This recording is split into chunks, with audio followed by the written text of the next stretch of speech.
All Hit Radio.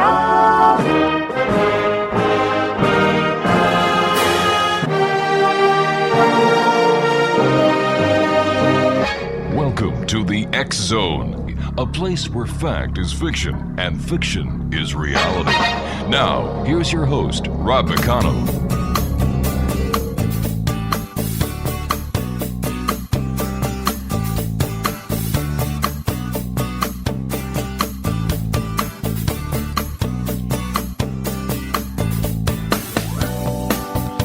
Welcome back to the X Zone, everyone. Yep, still me, Rob McConnell, coming to you from our broadcast center in Hamilton, Ontario, Canada.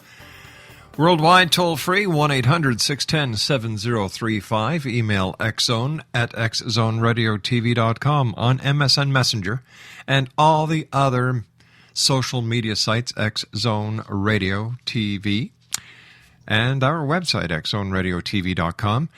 And we're coming to you around the world on the X Zone Broadcast Network and our fine family of broadcast affiliates, satellite distributors, including the Sirius Satellite Network. My guest this hour is a good friend of the X Zone. Had the pleasure of knowing this gentleman for many years now. His name is Erik Stearns, and he joins us every second week to talk about things in the news. And you know what, Erik? Still missing Flight 370. We now have President Putin looking like he's going to try and take more of the Ukraine. We've got, let's see, what else is... Oh, the Fort Hood incident again, another Fort Hood massacre. What in the name of heavens is going on? And let me ask you this. How is it that we still haven't found Flight 370? This is getting a little bit ridiculous. I'm starting to think that CNN is deliberately postponing it so they increase their ratings. Well, I think it's a distraction from what's really going on. I mean, you mentioned the Ukraine. Yeah. You mentioned Iran. Well, another thing is Iran and Pakistan. There's an economic war going on as well. As a matter of fact, Russia, China, India, Pakistan, and other countries are shedding the dollar, which is starting a real economic trade war, basically. And I think this is really a distraction. Not only that, I think also. I think also with the plane that's missing, I think basically it's a cover-up of some kind in the fact that the Chinese probably shot it down, or it was a psychotic break from the pilot. But we'll never get the details as far as what really happened. Now we've had a number of ping hits. We've had the Australian ship that's pulling the what's it called, Craig? The Pinger Looker 4. That's what I have to put up with over here. The Pinger Looker 4. Thanks, Craig. Right, so it's sonar, I think. Yeah. All right. So it's pulling this thing. The Australian ship had it for 3 hours, and then they tried to find it again. They had it for 15 minutes, and here we are, day 33. The batteries are probably dead. If and when the black boxes are recovered, Erik, do you think that the truth will come out then, or do you think that it's gone, it'll never be found? I predict that it's gone, that it will never be found. One, because of the fact that it is now day 33, and the black boxes only have a 30-day battery life on them. Not only that, also, if you do some investigation, you'll see that in the maintenance logs of those black boxes that belong to that airplane, they were supposed to be replaced in 2012, but never were. So the battery life isn't even guaranteed for 30 days. Well, that's because they were expecting the world to end on December the 21st, 2012, and that's why the batteries weren't done. Yeah, exactly. Save costs. I figured that one out all by myself. But it's rather ridiculous to watch some of the media. And you know what? When the story first came out, it was interesting. It really was. You know, the fact that a 777 could actually disappear grabbed the interest of the world, and then the hearts of the world went to the friends and family of the 329 people on board, or 239 people on board. And my heart goes to these people because it seems that they're just being led on by the Malaysians, who I think have done one hell of a job of screwing up this investigation. And like I was telling people this week on air, if you gave me a lifetime pass on Malaysian Airlines, I would say no thank you. Yeah, I agree. Well, and especially not between Kuala Lumpur and Beijing. I mean, considering the fact that Malaysia and China are not necessarily our allies anyways, Yep. There's a lot of people who are speculating that there were patents on board, or that there's enough brain trust for a lot of top secret technology that was developed by Freescale, which is Austin based, and so therefore they were trying to get the patents and whatnot. But of course, at the same time, they really wouldn't have gotten the patents. They might have gotten a little bit of the knowledge, but they really wouldn't have gotten a hold of the hardware or anything like that, because of the fact that all that's proprietary knowledge. And at the same time, that sort of environment is extremely secure. Erik, stand by, my friend. You and I have to take a break for now. Exonation, the one and only Erik Stearns is my very special guest. He is talking to us, as he was last time, from the streets of Dallas, is it? Yeah. Austin. At the sound of the crash, he'll get hit. Either that, or he's going to stand on the railroad tracks like he did last week. And if you want to see his videos on YouTube of him jumping over the train as it nearly hit him, we'll give you the link later on. I'm just kidding. That didn't happen. It was a fire truck. We'll be back on the other side of this commercial break as we continue with my buddy Erik Stearns right here on the I nearly said Talkstar Radio Network. We haven't been with those guys in years. On the X Zone Broadcast Network.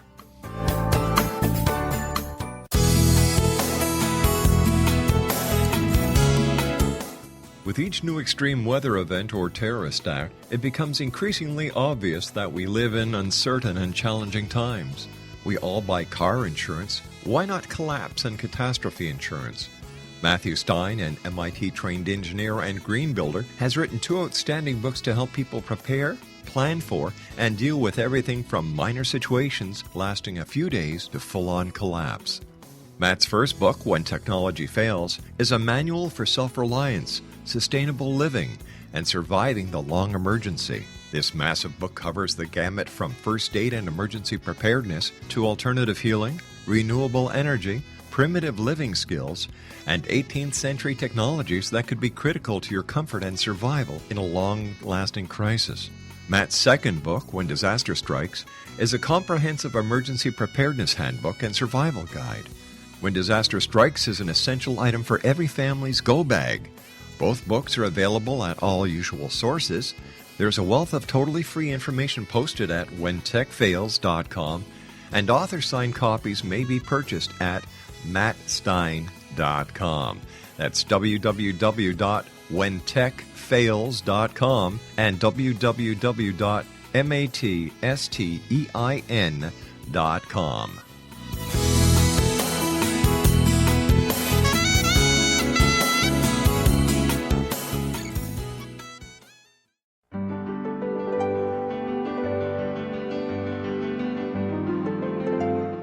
Named one of the world's greatest psychics, Elizabeth Joyce is now giving readings worldwide via Skype.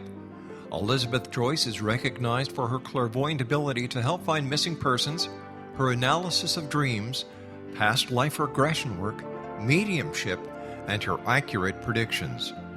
Elizabeth has been a frequent guest on the X Zone radio show with yours truly, Rob McConnell, now for several years.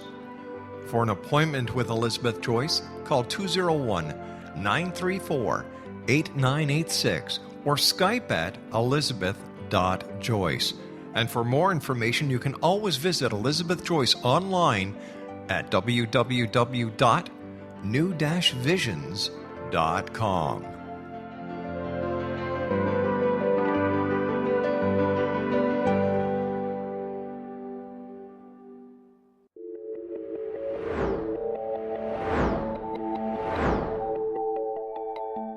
Do you have a dis-ease that you would like to alleviate through a natural means? Have you been contacted by angels, ghosts, or even extraterrestrials and want to validate these experiences? Or would you simply like to speak with someone who can help you find your life's purpose? I'm Dr. Joseph Mara, and I'm offering my services free of charge for first-time clients contacting me during the month of April.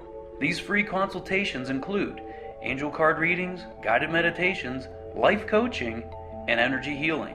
If you have always wanted to explore these types of experiences but were skeptical or simply could not afford them, then take advantage of this free special offer. Contact me through my website, a guiding light spelled LITE.com to schedule your consultation today. Until then, I offer you love, light, and laughter.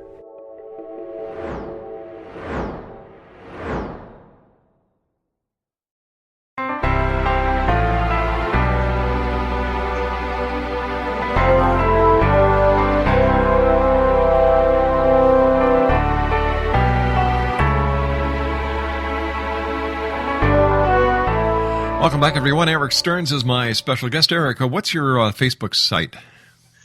You can look me up at Erik Stearns at that's ERIK STEARNS.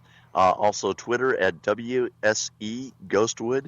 That's my Twitter handle. And also my email is Stearns STEARNS at realtime.net.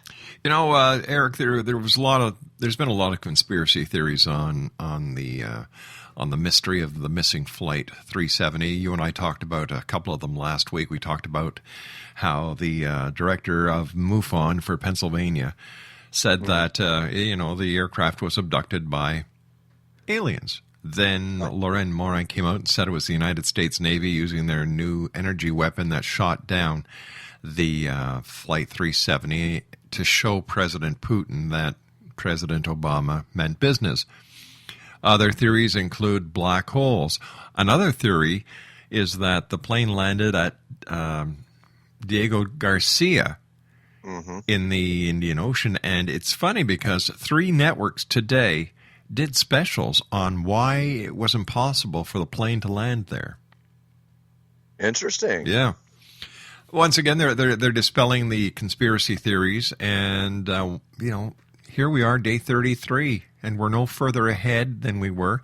The fact that they're finding these pings without any surface debris has got everybody baffled. Yeah. Yeah, it really does. I mean, and especially considering the fact that these pings are coming from 14,500 feet down, basically. And, these batteries on these black boxes, as I said before, are supposed to be expired. So I really wonder if that's maybe not another false lead just to, keep the ratings going.